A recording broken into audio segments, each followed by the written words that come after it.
Okay, lesson 8. This is about the bibliography and the annotations.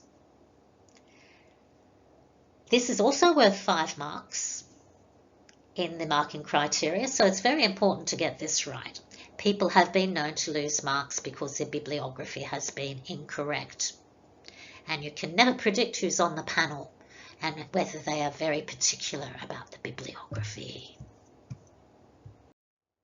So in LARS, you would have learnt about Harvard formatting.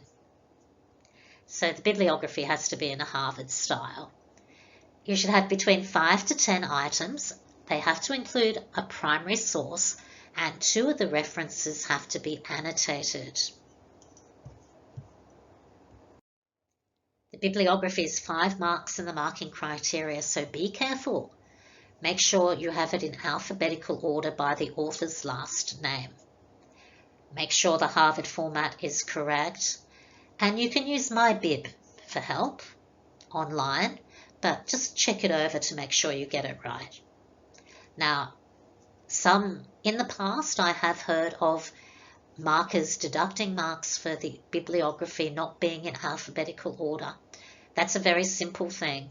If you need help with that, you can talk to me about that. I usually have a look at your draft anyway to check those things, but just be careful of doing it, okay? Okay, so you need to annotate 2 items in the bibliography.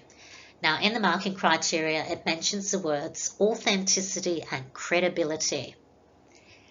The annotations have to be no more than 100 words, so probably between 50 to 100 words. And because the marking criteria says authenticity and credibility, you should use the words authentic and credible in the annotation. So what does the word authenticity mean? Okay, authenticity is referring to the sources your historian uses. Are they reliable sources? Are they primary sources or secondary sources? So as I said previously, a primary source is usually considered to be more reliable than a secondary source. But if they're using secondary sources, are they using sources from reputable historians, or are they using sources from Fox News, for example, which is not really reputable? Fox News themselves say they are only entertainment, so they're probably not a good historical source. So when you write your annotation, use the word authentic.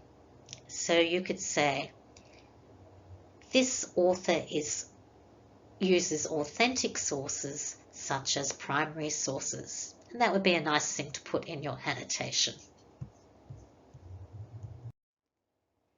The other word I mentioned was reliability.